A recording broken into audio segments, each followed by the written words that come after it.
di platform media sosial itu lagi ramai-ramainya nih tentang sexual harassment.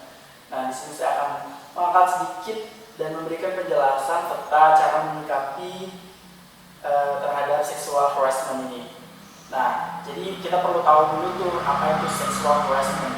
Nah, secara pengertian bahwa sexual harassment itu dikenal dengan pelecehan seksual. Nah, pelecehan seksual ini adalah suatu tindakan sesuai maksudnya seksual lewat sentuhan fisik maupun non fisik yang sasarannya itu pada organ seksual atau seksualitas korban. Nah, tindakan ini juga dimaksud termasuk kepada salah satunya itu seperti siulan, terus main mata, ucapan bernuansa seksual, dan juga menunjukkan materi pornografi dan keinginan seksual. Itu bisa berupa corekan atau sentuhan pada bagian tubuh. Nah, serta gerakan atau isyarat yang bersifat seksual sehingga mengakibatkan rasa tidak nyaman terhadap korban. Bisa tersinggung, merasa direndahkan martabatnya, dan kemungkinan sampai mengakibatkan masalah kesehatan dan keselamatan pada diri korban ini. Kayak gitu. Nah, agak sedikit membahas tentang yang lebih viral ya, tentang sexual harassment ini, di mana salah satu di gerai kopi ternama ya, ada salah satu seorang karyawannya yang melakukan tindakan asusila terhadap customer yang datang di gerai kopi tersebut. Mungkin teman-teman sudah nggak asing lagi sama berita ini ya. Nah, cuman ini relate sama pembahasan yang akan saya bawa gitu ya. Saya akan sangkut pautkan sedikit kayak gitu. Jadi kalau di gerai ini sebetulnya sudah mengeluarkan pernyataan ya di salah satu platform media sosial itu tentang kasus ini.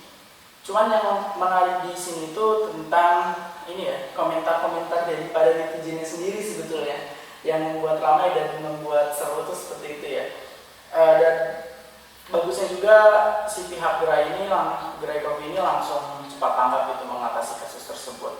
Nah, kalau dilihat dari komennya para netizen tuh banyak yang bilang ya kucing kalau dikasih ikan ya pasti dimakan gitu, terus nggak mungkin ada asap kalau nggak ada api gitu. Dan yang banyak itu komentarnya tentang ini ya, menyangkut kepada budaya sama agama sih ya.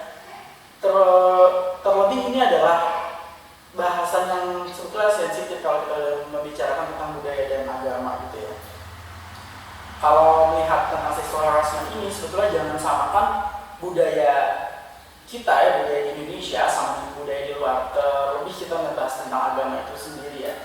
Kalau di dalam agama Islam ya memang kita mempunyai aturan tersendiri dalam etika berpakaian gitu, dimana laki dan perempuan itu harus menutup aurat dalam agama Islam gitu. Cuma di sini ada website juga yang bisa teman-teman nanti cek ya. Ini saya cuma menyampaikan aja berdasarkan data di websitenya Thomson Reuters Foundation in 2018 yang judulnya The World's Most Dangerous Countries for Women 2018. Nah, di sana itu membahas apa sih? Di sana tuh membahas tentang survei. Ya, di sana tuh survei tentang 10 negara besar yang tingkat keamanannya itu terendah. Wow, kebayang nggak? Ini salah satu hal yang bisa memicu dan menimbulkan terjadinya sexual harassment. 10 negara tersebut itu salah satunya ada India, ada Afghanistan, Syria, Somalia, Saudi Arabia, Pakistan, Yemen, Nigeria, Kongo, dan terakhir di urutan ke-10 ada USA atau Amerika. 6 case areas itu yang dapat menimbulkan terjadi sexual harassment itu diantara ada healthcare, sexual violence, non-sexual violence, ada discrimination, cultural tradition, dan juga human trafficking. Kalau human trafficking itu lebih kayak penjualan ini ya, perempuan kayak gitu sih. Teman-teman bisa cek sumbernya di poll2018.trust.org ya.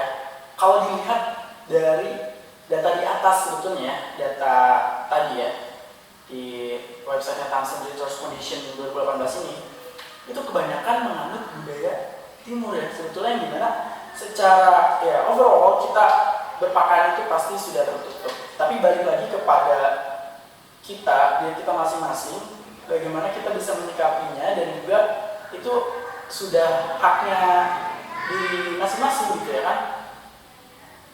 Kalau kita bicara tentang orang yang melakukan pelecehan seksual ini, itu bukan masalah siapa suruh lo mancing-mancing kayak gitu ya.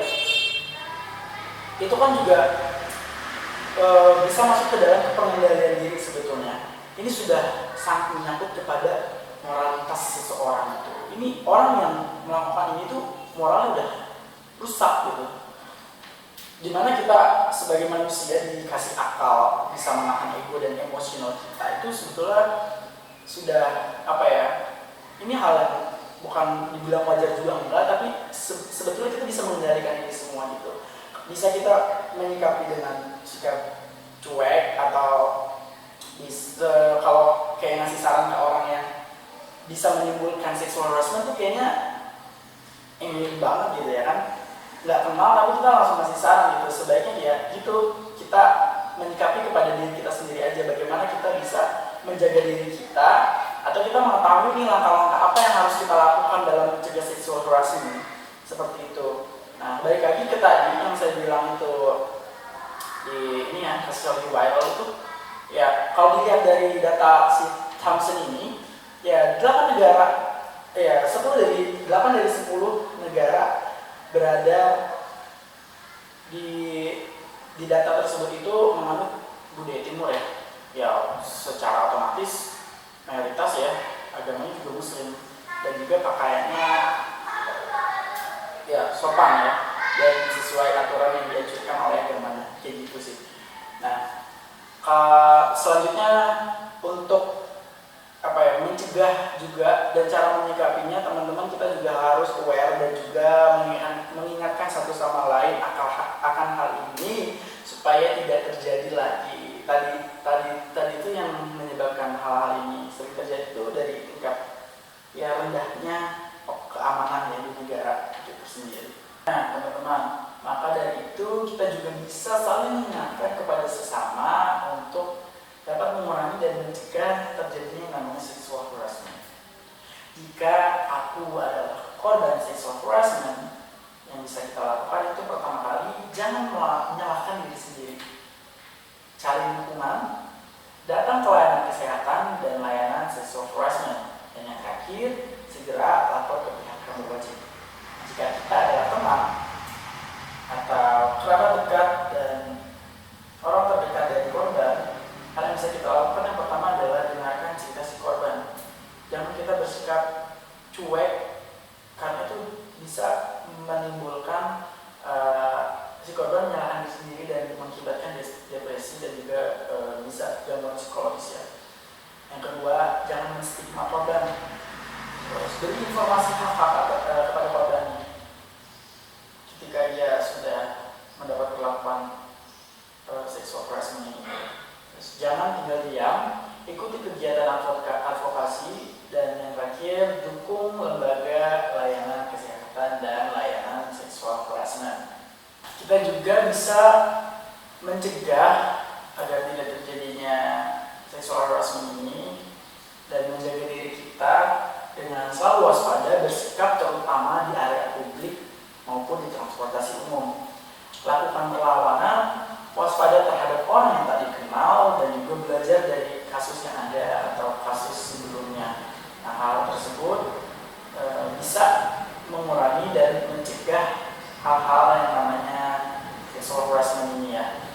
Nah, teman-teman, itu tadi yang bisa saya sampaikan tentang sexual harassment ini. Semoga ini bermanfaat dan bisa teman-teman amalkan ya, bisa teman-teman share juga. Kalau ini bermanfaat, silakan teman-teman share biar semuanya juga tahu dan akan sadar akan hal ini.